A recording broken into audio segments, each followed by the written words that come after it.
Hello everyone, this is Arif Khan. Welcome back to our YouTube channel The School of Politics. The School of Politics के इस YouTube channel पे आप सभी का स्वागत है। आज की इस सेशन में हम यूजीसी नेट एग्जामिनेशन पेपर 1 में पूछे जाने वाले one of the most important topic experimental research और एक्स पोस्ट फैक्टो रिसर्च के बारे में बात करेंगे।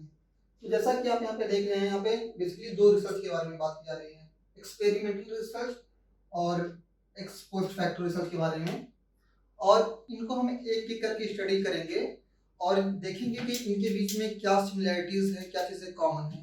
तो आइए समझते हैं सबसे पहले एक्सपेरिमेंटल रिसर्च को। और ये जो टॉपिक है यूजीसी नेट एग्जामिनेशन के पेपर 1 में जो रिसर्च एप्टीट्यूड का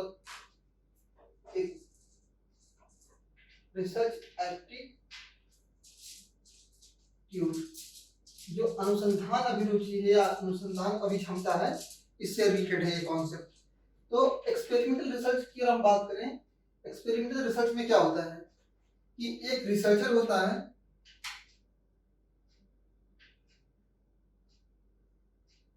एक कंट्रोल्ड सेटिंग में, कंट्रोल्ड सेटिंग का मतलब क्या, कंट्रोल्ड सेटिंग का मतलब ये कि जहां पर चीजों को नियंत्रित किया जा सके। जैसे कि एक लैब होती है, लैब के अंदर हम सारी चीजों को कंट्रोल कर सकते हैं, टेम्परेचर को, मॉइस्चर को, और जो भी चीजें वहां पे इंक्लूड हैं या इन्वॉल्व हैं, सबको हम कंट्रोल कर सकते हैं। और आमतौर पे जब हम एक्सपेरिमेंटल रिसर्च की बात करते हैं तो एक्सपेरिमेंटल रिसर्च में हम देखिए दो वेरिएबल्स की हम बात करेंगे बेसिकली। एक है इंडिपेंडेंट वेरिएबल,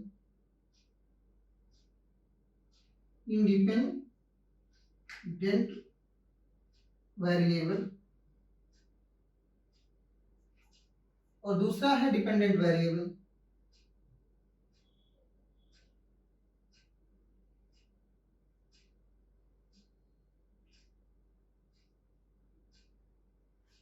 इसको हम कह सकते हैं, इसको हम शॉर्ट में आई भी बोलते हैं, इसको डी भी बोलते हैं, राइट। ये आपका कॉज होता है, मतलब कारण आपका, और यहाँ पे क्या है, इफेक्ट या आउटकम भी आप कह सकते हैं, या परिणाम इसको हिंदी में कहते हैं।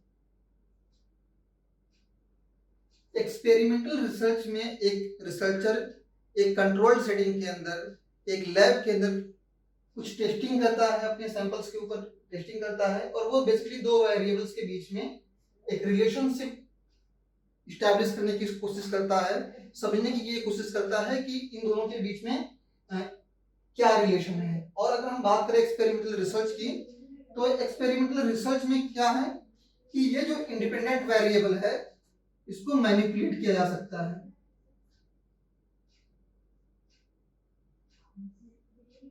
मैनिपुलेट का मतलब क्या कि इसमें आप हेर फेर कर सकते हैं, चीजों को कम ज्यादा कर सकते हैं।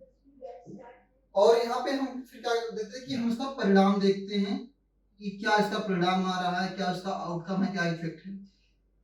आइए इसको एक रियल लाइफ एग्जांपल से समझते हैं।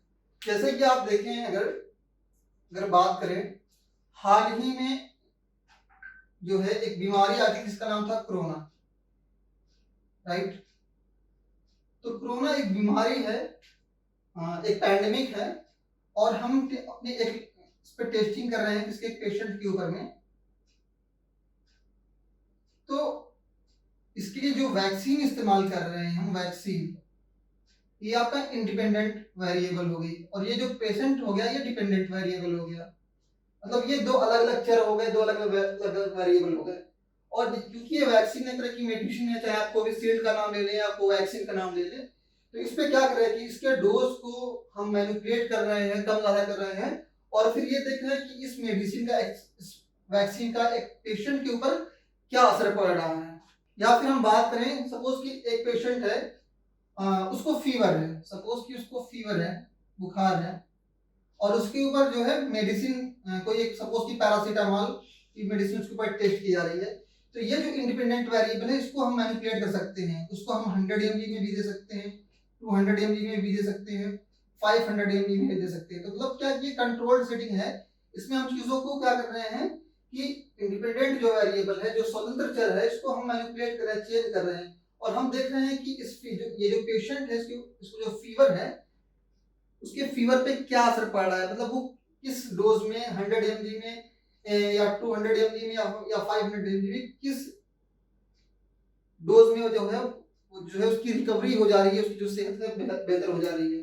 तो अगर ओवरऑल हम ये बात करें कि एक्सपेरिमेंटल रिसर्च क्या है, एक्सपेरिमेंटल रिसर्च इन शॉर्ट हम ये कह सकते हैं कि एक ऐसी तरीके की रिसर्च है जहां पे रिसर्चर दो वेरिएबल्स के बीच में क्या रिलेशन है उसको समझने की कोशिश करता है, कॉज एंड इफेक्ट को जो है समझने की कोशिश करता है कि कैसे एक वेरिएबल दूसरे वेरिएबल को जो है प्रभावित कर रहा है। और सबसे इंपॉर्टेंट चीज ये क्या है कि यहाँ पे मैनिपुलेशन पॉसिबल है। ये जो इंडिपेंडेंट वेरिएबल है, जिसको हिंदी में हम स्वतंत्र चर कहते हैं,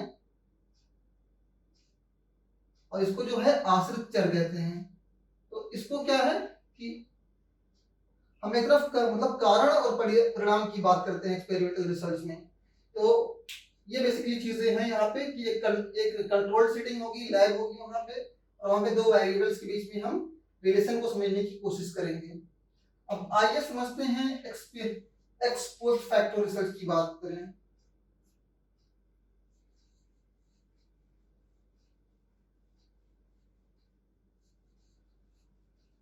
अगर बात करें हम एक्स पोस्ट फैक्टो रिसर्च की, इसको हिंदी में हम क्या कहते हैं, एक्स पोस्ट फैक्टो का मतलब क्या होता है, इसको हिंदी में हम कार्योत्तर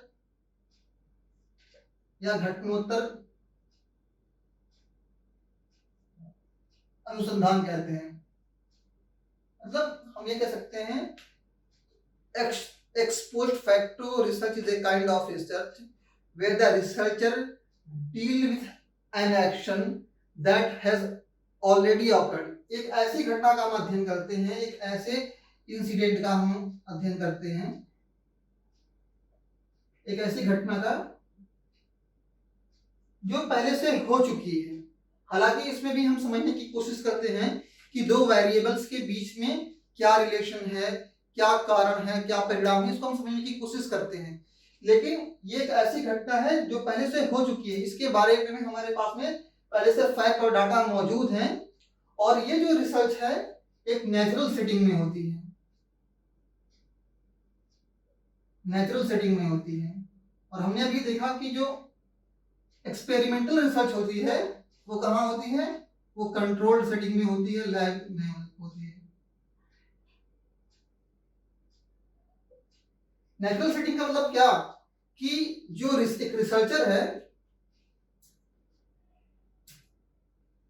एक रिसर्चर जो है इस सेटिंग को, इस इन्वायरमेंट को जो है वो कंट्रोल नहीं कर सकता है। यहाँ पे जो चीजें हो चुकी हैं उसमें ज्यादा इंटरवेंशन नहीं है, ज्यादा कोई दखल नहीं है रिसर्चर का। और अगर बात करें इसकी, यहाँ भी इंडिपेंडेंट वेरिएबल है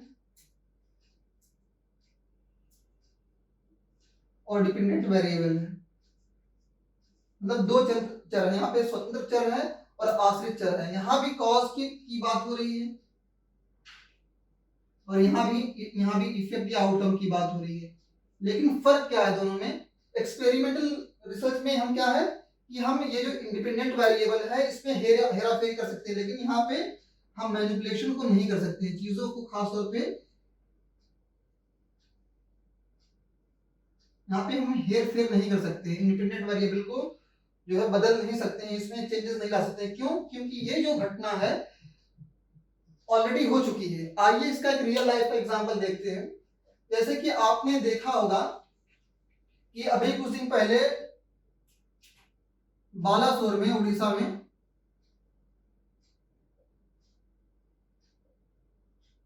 एक ट्रेन एक्सीडेंट हुआ।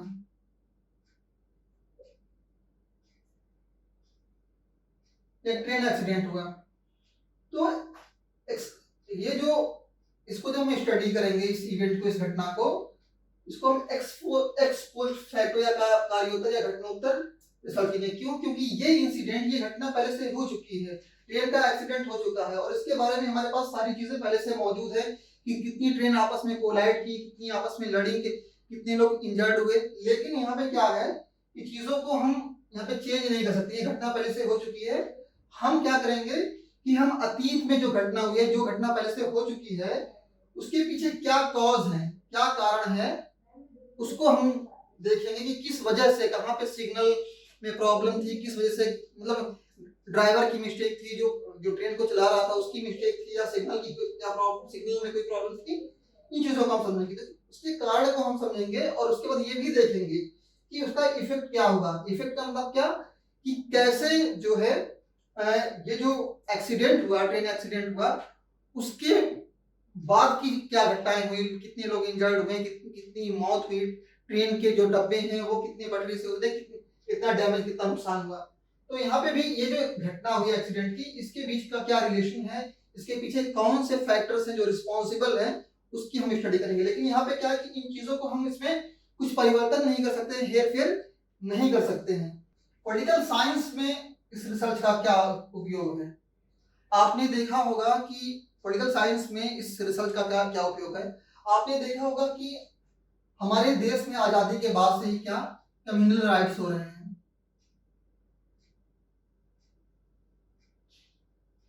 और जब दंगे होते हैं तो क्या होता है कि ये भी, इसकी जब हम स्टडी करेंगे तो ये भी एक तरह से एक एक्सपोर्ट फैक्टर रिसर्च है कि जो राइट हुआ, जो दंगा हुआ, वो क्यों हुआ। ठीक है ना? दंगे का कारण क्या है इसको हम समझ सकते हैं, लेकिन उन कारणों को हम मैनिपुलेट नहीं कर सकते, चेंज नहीं कर सकते हैं। यहाँ पे अगर सपोज कि कोई क्राइम हो रहा है, कोई क्रिमिनल एक्टिविटी हो रही है, तो इसमें हम हेर फेर नहीं कर सकते। हम क्या कर सकते हैं कि उसके पीछे कॉज क्या है, उसके पीछे वजह क्या है, उसको हम समझने की कोशिश कर सकते हैं। और ये हम देखते हैं कि उसका कॉन्सिक्वेंस क्या होगा। सपोज कि जैसे कि जब दंगे होते हैं, कैसे होते हैं कि कोई मान लीजिए कोई ऐसी घटना हुई जो बहुत ही सेंसिटिव हो, या जिसको देख करके लोगों के अंदर आक्रोश पैदा हो, तो ये वो एक कॉज हो सकता है उस दंगे के होने का। और कॉन्सिक्वेंस का क्या मतलब कि जब दंगा हुआ तो उससे कितने लोग प्रभावित हुए। एक्सपेरिमेंटल रिसर्च और एक्सपोस्ट फैक्टर रिसर्च के बीच में क्या सिमिलरिटी है? तो सिमिलरिटी ये है कि दोनों में हम कॉज और इफेक्ट को स्टडी करते हैं। लेकिन अगर और फर्क की बात करें तो फर्क में क्या है कि एक्सपेरिमेंटल रिसर्च में मैनिपुलेशन पॉसिबल है, हम चीजों को मैनिपुलेट कर सकते हैं, क्योंकि यहाँ पे कंट्रोल्ड सेटिंग होती है, यहाँ पे लैब में टेस्ट होता है। और ये एक्सपोस्ट फैक्टर रिसर्च में क्या है कि यहाँ पे कंट्रोल्ड सेटिंग नहीं होती, बल्कि नेचुरल सेटिंग होती है, और इस इन्वायरमेंट पे हमारा कोई कंट्रोल नहीं होता है, हम यहाँ पे चीजों को मैनिपुलेट नहीं कर सकते हैं। लेकिन दोनों रिसर्च के अंदर हम जो है कॉज एंड इफेक्ट को स्टडी करते हैं, कारण को, प्रभाव को, कोई घटना कैसी हुई, उसके क्या कॉन्सिक्वेंसेस होंगे, इन सारी चीजों को स्टडी करते हैं। तो आज की क्लास में इतना ही। हम अगली क्लास में किसी और टॉपिक के साथ आपके सामने आएंगे और किसी एक नए कॉन्सेप्ट को डिस्कस करेंगे। Thank you so much.